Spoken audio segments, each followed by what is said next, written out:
Good morning and welcome to the AgNow Roundup. My name is Dave Deacon. The AgNow Roundup, well, what is that? Well, we take a look at what's happening in agriculture now. Others are great at speculating prices of crops, and we'll let them do that because the AgNow Roundup is focused on growing the crops and pastures so there's a crop whenever it comes time to market them. And who better to help us do that than the researchers working on fact-based information at many of the nation's land-grant universities. You can follow us on our social media accounts and YouTube and get all of that information for free. And you can find links to all of those on our website, agnowmedia.com. We'll kick off our chat about sorghum in just a few minutes. But first, let's take a look at the weather across the sorghum regions of the United States with meteorologist Matt Makens. Time for your AgNow weather report. Meteorologist Matt Makens here. I know the theme of today's show is going to be more about sorghum, but let's talk about the big picture. Let's have perspective from the weather and climate before we apply it to this month's forecast and some of the crop conditions we'll expect throughout the month of October. Here is September's temperature percentile. So relative to history, where did September fall? In parts of southern New Mexico, Arizona, South Texas, into the Gulf Coast states, that was record hottest September. Sections of the upper Midwest also had one of the record hottest Septembers ever recorded. It was cooler in California in the west and also the southeast. Let's turn to precipitation during the month of September. Very hit and miss across the vast majority of the country. There was a bit more weather focus on putting some precip from right around San Diego to Yuma on up to the north into the Great Basin. The Pacific Northwest had a decent month for precip. Northern Plains did as well. The vast majority of the rest of us, though, much of Texas, Oklahoma, Kansas, Nebraska, very hit and miss. And sadly for the corn crop, also very hit and miss precip during the month there. As far as the year to date, it has been much cooler across the West, historically so in some cases. Also historically hot across Texas and the Gulf Coast into Florida. This again is the ranking from January through September of our temperatures, so warmest on record here in these deepest reds that you see down to the south, and certainly notably warm throughout much of the Corn Belt as well. But a lot of the plains, especially the Central Plains, we've had a cooler than average or average year to date for temperatures. It may surprise you compared to where we've been this summer with all the heat, and the heat has generated a lot of the drought worries. What about precipitation? From January through September, full month chunks here, we've had that focus of water early in the year out to the west. We caught some moisture from the high plains of Montana down through sections of Nebraska, Colorado, into the panhandle of Texas, and that came in a few waves.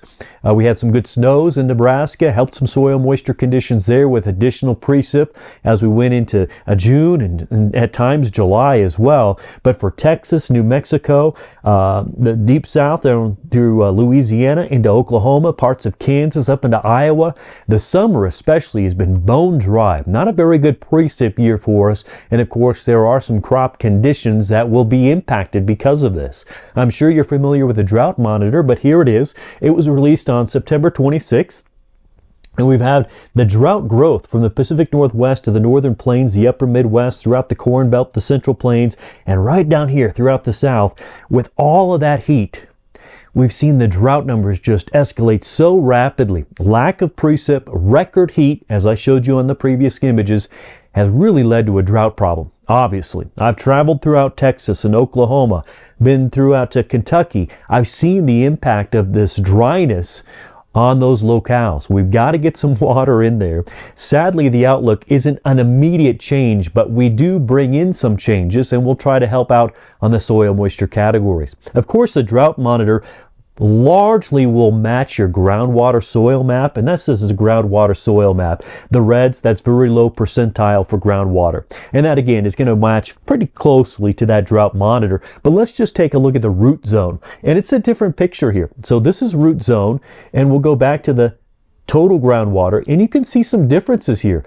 The root zone is not necessarily as dry as the total groundwater or the shallow groundwater. So in cases of Nebraska up into the Dakotas, Montana, and even parts of eastern Oklahoma into northeastern Texas, the root zone moisture is actually in better shape than if you would just stare at the drought monitor. So there are some pluses here in some of the moisture that we have received. In some cases, we've been able to store it where the drought has been so prolific, but we can eat a lot more, obviously. How are we going to round out this growing season? Let's take a look at the outlook. So this is the precipitation during similar years for October. What does that mean? I go back in history, back to 1950, and compare our current weather pattern to similar ones of the past. I may come away with 2 similar years or 8, depends on the situation. And then I compile them here. So out of those most similar years, we've seen precip favor pockets of the western U.S. At times, we've had some favorable precipitation throughout Texas and Oklahoma into Kansas. But by and large, the central to southern plains kind of comes away in break-even territory, if you will, for October. Now, the northern plains, this is interesting to me, in the dry signal that we have here. In part, that is due to some of the heat that we're expecting over the coming month, but there is some modeling, and there are a couple of years within this analog data set that do bring quite a bit of moisture even to the northern high plains. So on average, you don't get a lot of water in the central to northern plains from Nebraska northward, but overall, that's the trend. But there are a couple of years in that data set where there has been some water. So for me, my uncertainties, if you will, out of this forecast is right in here. Not so much central southern plains. I think we'll see some hit and miss moisture, but right in here. At the end of the month, when we check in on the next AgNow weather report, we'll see if the analog forecast, history-based forecast panned out, or if 2 of those years that were wet actually produced some water in the northern plains. However, temperatures, no matter really how you look at those most similar years or even computer modeling projecting in the future for the month of October, we do see warmer than normal temperatures across the central and northern plains, similar to what we had in September. At times, the heat plus the periods of dryness may help harvest in some cases. In other cases, we may need to supplemental water, supplemental irrigation, to try to get through maybe corn if it's still needing that, if it's not hit harvest. Winter wheat that has emerged may need some supplemental irrigation due to the warmth that we're having. When it comes to other conditions, I mean, the theme of this show is sorghum and whatnot, but any crop really with prolonged warmth, normally past a point where we would have already frosted or maybe even frozen, we still have to think about the insect impact that may be coming throughout October. So bottom line for October, very likely warmer than average for most of the growing areas.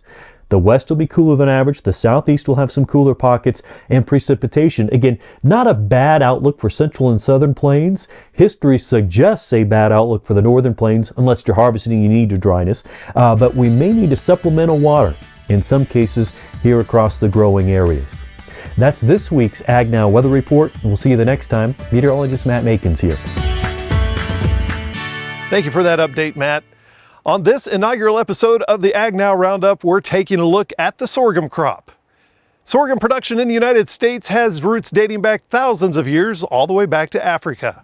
Sorghum has various applications in the modern American ag industry, from being a staple crop in the animal feed and ethanol production to a versatile grain crop for human consumption. The growth of the sorghum crop in the United States is due to its ability to be adaptive and resilient, which is perfect for variable climates of the Great Plains, benefiting farmers seeking a hardy and versatile crop. And because of this, you can see that the planted acres of sorghum were on a steady trend up until a dip in 22, but this year they're back to almost 2021 numbers.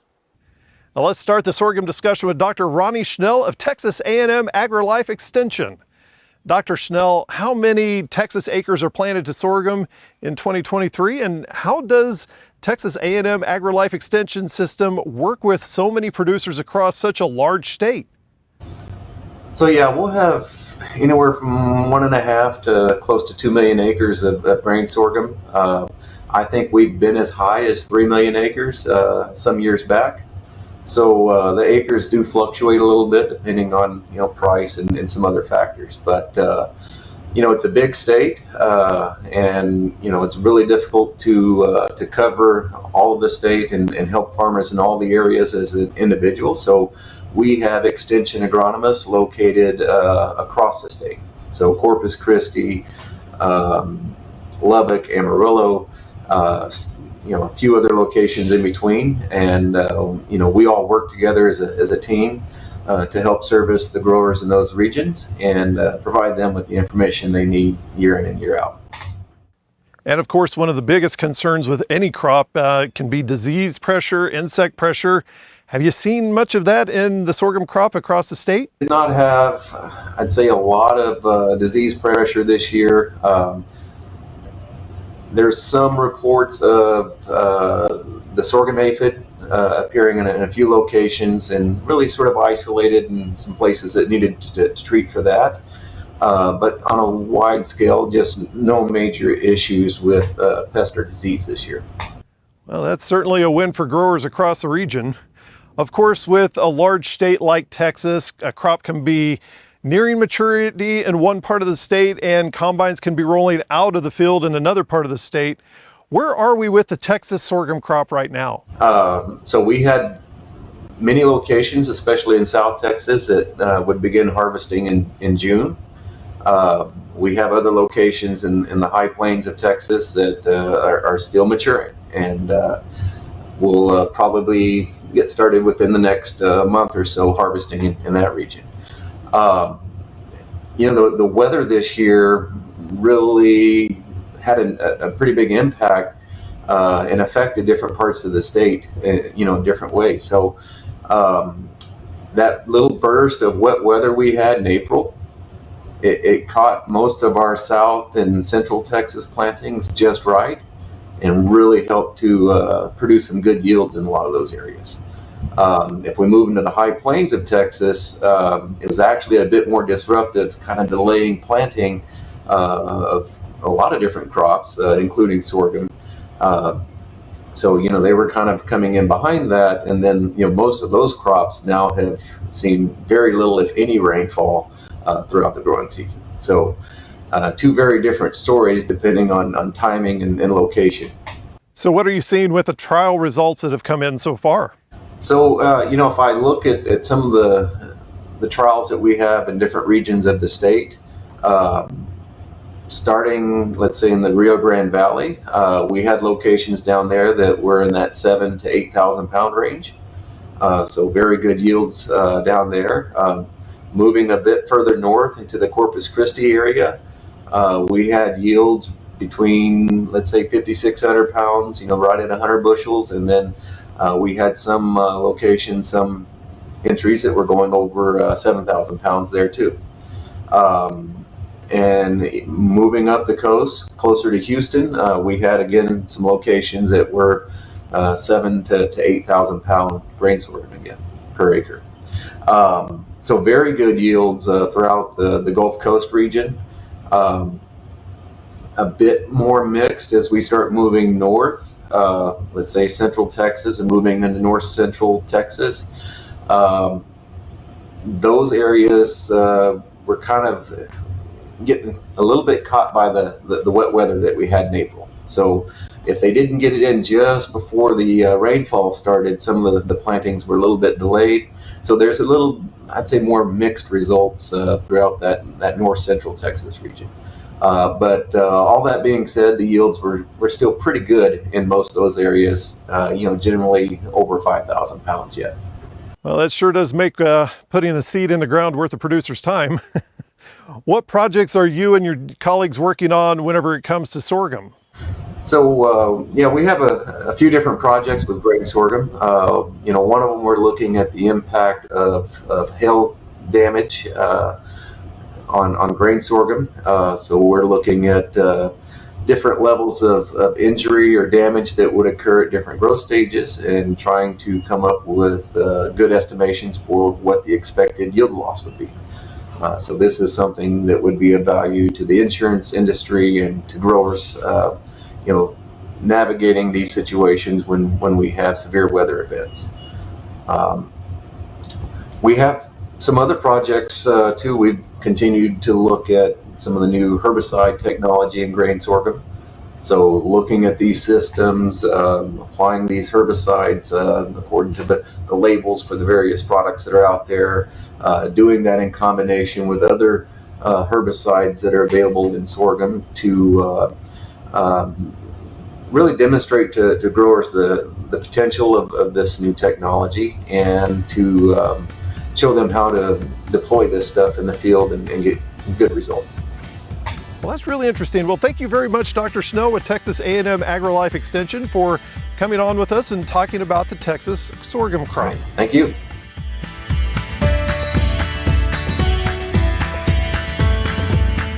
Now let's head north to take a look at the sorghum crop across the northern Great Plains. And we're talking with Todd Whitney of the University of Nebraska Extension Service. Todd is based in southern Nebraska. And Todd, how are sorghum crops looking across your area? We're not quite into harvest yet. We have our beans and soybeans being harvested now. We have some corn harvest, but we're really on the brink of getting into the sorghum. But we've had kind of an interesting year. We've had some heavy rains in some areas and good consistency, and then we've had some areas where it's been drier. So it's just been all across the board this year. So what are you hearing from sorghum producers across southern Nebraska and northern Kansas? Well, the general is that we're probably not looking at record harvest. I mean, I think we're probably going to be a little bit under what we normally would say is our excitement for the harvest. But I think there's going to be some high points that's going to be there. We've had some interesting things here locally because we had some wildfire come through last year. And so we're kind of really curious in some of our areas where we've had some sorghum, because we're actually seeing some visual things that we're kind of curious about. And I'm sure it's become a growing question. What do you do after the wildfire? Well, the biggest question that came up last year is when you have a wildfire and you have a lot of the residue that's been removed because of the fire, just what is the impact of that? Is that mainly going to be a one-year thing? Is it going to be a multi-year thing? And I think based on what we're seeing this year, we really are saying this is definitely going to be a multi-year event that happened because when we had wheat harvest that came in on areas where there had been a little bit of, I should say, wildfire last year, we felt like there was maybe a 10 or 15 bushel yield drop for the wheat crop. But on the sorghum, we think it's going to be a lot more significant because we have a field around Arapahoe. We have a couple cooperators that agreed to let us pull some samples. They had pivots where they had the wildfire was stopped, where we have a line, and we were able to come in and pull some samples last year. We were looking at it from a soil health perspective where we pulled sample in the same pivot on irrigated, but we also went to dry land. We found fields where they had an actual, on one side fire, on the other side not fire. And so we feel like we have a pretty good control. And we saw some things that we were kind of curious about last year. This year, when we've gone back to those, we had some really good rains, and then we had some dry weather, and then we had some rains later on. We have some sorghum that's up to basically shoulder height, where they had the protection, they didn't have the residue that was burned off last year. Side by side, right to the row, you can see where that fire pulled off that residue. Their height of their sorghum is only about up to the knee. And so this is on the rain pit. On the irrigation, not as dramatic because the irrigation helped on having the moisture kind of smooth it out. But where we have had lack of rain and we've not been able to store the water as well because the residue has been taken. These are no-tillers that have been doing it for a long period of time. I mean, we're talking over a decade of no-till. So when we see this happen, we are going to say it could be 3 or 4 years of yield impact after that fire goes through that's going to happen on some of these sorghum fields. A lot more dramatic than what we maybe thought at one time. It sounds like weather patterns are changing in our part of the world from a La Nina to an El Nino. How could those changes impact all of the crops? You know, there's always going to be the pros and the cons of it, because anytime that we think about where we were getting a little bit more of a pattern of, having a little bit more CO2 in the atmosphere, that actually helps crops grow. But we have to look at we have a longer growing season than what we did maybe a decade ago. So that helps us in some ways. The downside is if we start having a lot more extreme events, then that could be we've got to be managing a little bit more for those extreme events. And so we're learning as we're going through. I will say, if you think about Israel, they are used to not getting the rains during the normal growing seasons, so they can grow good sorghum there because they get stored water and then they get the rains later, and that's kind of been the pattern we had this year. We had some early. We thought we were going to be really dry. The winter was kind of a little bit tough. Then we got some rains. We were kind of getting excited how that was going to happen.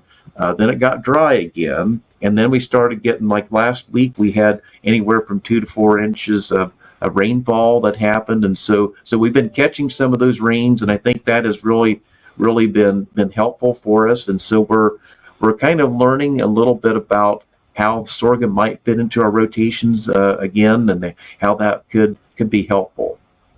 As we're wrapping up the growing season across southern Nebraska, kind of walk us through the growing season as a whole.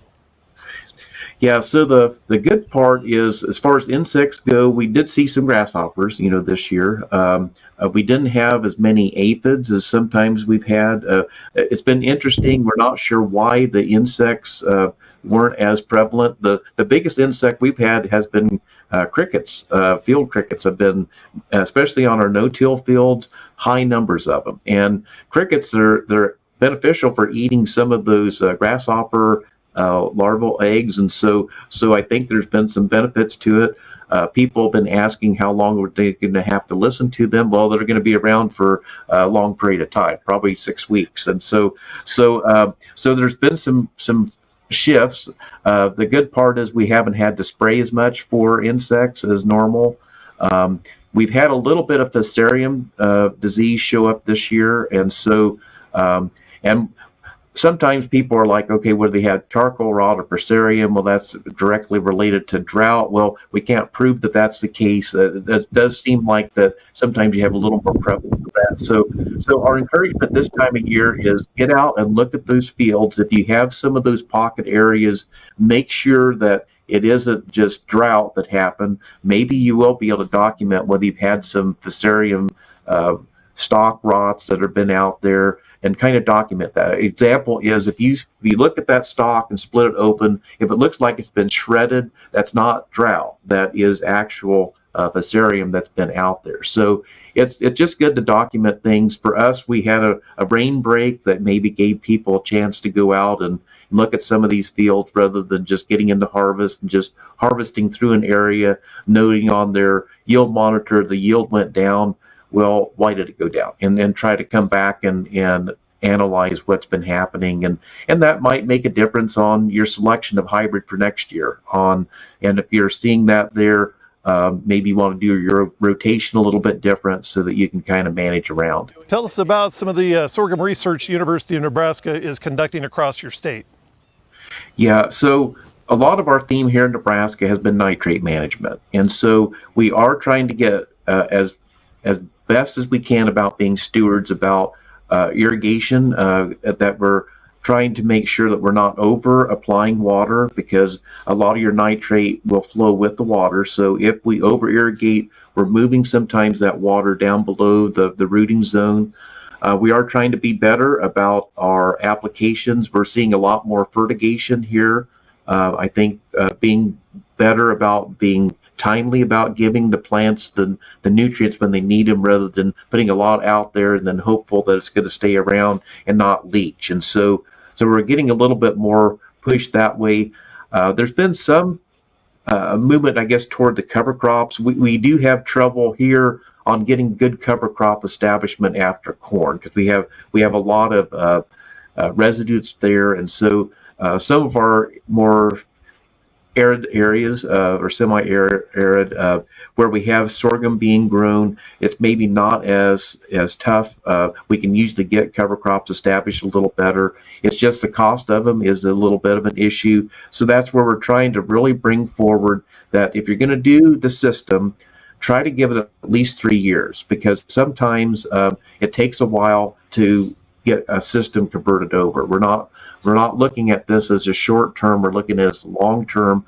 And so if you're going to see those good effects, like we talked about in no-till sometimes, give it at least 3 years. And that's where if you're shifting your system and you're thinking, well, I'm going to grow more live root through the year, try to be prepared that, maybe the first year or two, there might be some setbacks. And if you are dry, it's hard to grow cover crops. I mean, it's just you can't get something for nothing. You're going to have something that's going to have to give a little bit, but just keep yourself focused on what your ultimate is. And if you can get there and get that residue there, we're still promoting that we want to have residue. Even though it could be a tinder when you have a wildfire, it's still good for the soil to have that soil build, to try to build that organic matter, to help on the water holding capacity. And if nothing else, if people could be at this field we were at a couple weeks ago and actually see where you had residue, where you didn't have residue, and the dramatic difference in the growth of these plants. I think it's going to be very obvious on yield monitoring when we get into the fields that there's going to be dramatic yield difference between the two of them. You know, you kind of remind me of a great football coach there. You got to be in it for the long game. You maybe not make it this season, but 3 years down the road, we're going to be awesome. Yeah, unfortunately, our Huskers, that's what we've been about, is we're waiting and waiting. So this year, maybe we'll get a bowl game. We'll see. But you have to be optimistic and say, well, we're in this for the long haul. And sometimes it's for a long wait. So that's what we're in right now. Well, Todd, thank you for going on with us and talking about sorghum across Nebraska. And hopefully, maybe next year is the Huskers' year. Okay. Hey, thank you, Dave. Have a great day. And thank you guys for joining us for the inaugural episode of the AgNow Roundup. For more information about what we talked about, you can go to our website, agnowmedia.com, and while you're there, sign up for the email. It's a little sneak peek to what we're going to talk about on each episode. And you can also find links to our social media accounts and our YouTube channel as well. From the farm, for the farm. I'm Dave Deacon for AgNow.